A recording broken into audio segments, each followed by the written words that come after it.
Hello, welcome to another Thicker Hair Thursday. Well, as promised earlier this year, more fun folks to come and join me on my podcast here. And today, the doctor is in the house. And I'm not talking about a medical doctor, I'm talking about a leader in academia and also someone from my past who hopefully doesn't have any skeletons from our student union days.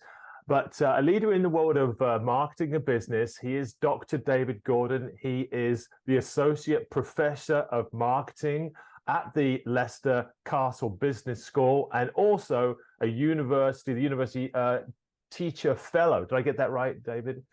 Anyway, I'm glad you're here because we've got a very exciting topic which we're going to talk about, and that's Gen Z. Well, first of all, welcome, David, and welcome from Leicester, where I hope it's not too cold or rainy or anything like that right now. No, it's cold, it's dull, but that's just kind of that's January land in the UK. There you go. So there's your travel invitation to the UK. Cold and dull in January. Maybe go in the summer, and it might be a bit warmer. So today, David, thanks again for joining me. So the subject of Gen Z, I think a lot of us as marketers want to know, how do we get the best ROI out of our marketing spend? And so when we're targeting different audiences, obviously the mechanism and how we go about it varies. So with Gen Z, how do we go about that? How do we tackle this audience? Obviously, a very different set of mindsets. With some of the answers, I believe, is Dr. Gordon. So David, could you share maybe the first of, I think, two ideas that you have as recommendations? Yeah, I found, so I come from a commercial past. For a number of the years, I worked full-time for corporates, albeit on the smaller channel side, but also in academia. So I kind of spanned both roles and frustrated by both, not in a negative way, but I knew I was always going to come to full-time academia to bring all the knowledge and advice of what not to do, as well as what to do, into academia and for students. And I'd seen over the past number of years, the move by Gen Z and the different way they think. Yes, it has been exacerbated and stimulated and impacted by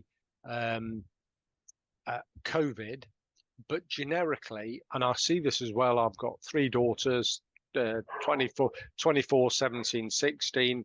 I see this in my three daughters, and they the way they think, the way they view products, the decisions they'll make about products is different. It's very different from you and me from when we were younger. Not that we didn't care about things and threw litter everywhere and didn't mind paying, the high prices and what have you. And but it's a different conceptual approach of viewing products and viewing companies and that decision process. One of the key things that I've seen technologically linked over the past number of years is apps that will immediately inform students how ethical the business is, not just what charity they're giving to at that time, but the ethics of the company. Yes, a charity giving, the sustainability of the products, right from the packaging, the employees, absolutely everything all the way through. And they will make buying decisions on that process to the extent, Ian, that they don't mind paying a little more. It isn't low cost is king. It's the real conceptually the ethics and sustainability and the morals of the company. That is absolutely the zenith of decisions. No doubt about it. And I remember years ago us dealing with this when we were in a similar position. It was all about animal testing back then as a key issue. And the big multinational companies certainly had to change their story for fear of all that backlash. So within that, what key messages do you think marketers should look out for, maybe address on packaging? Okay, in terms of packaging, absolutely sustainability, not only of the package and being able to recycle it, but right back to the people who produce it.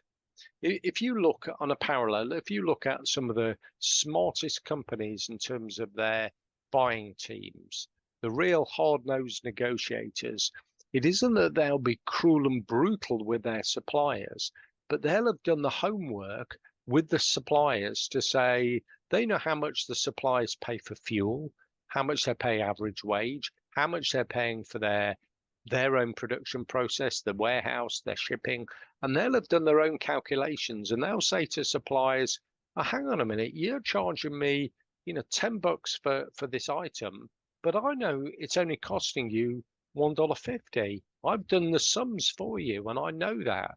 So, please, let's be sensible. And so as the same parallel, if you look at the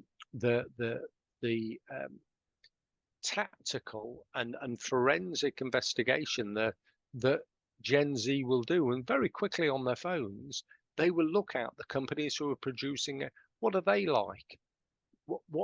Where is it really going?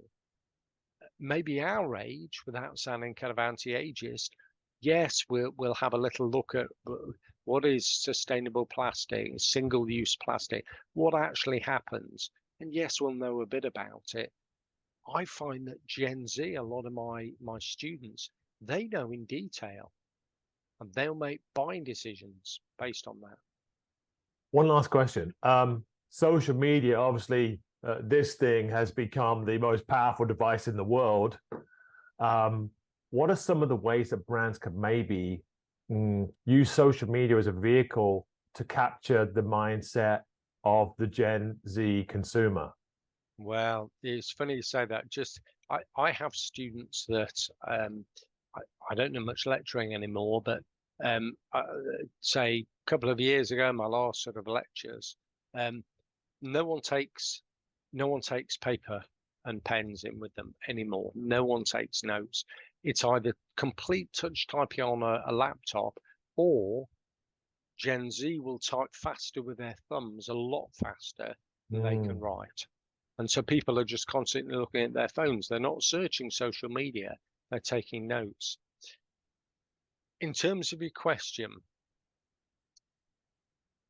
Gen Z, they will look at influencers and micro influencers.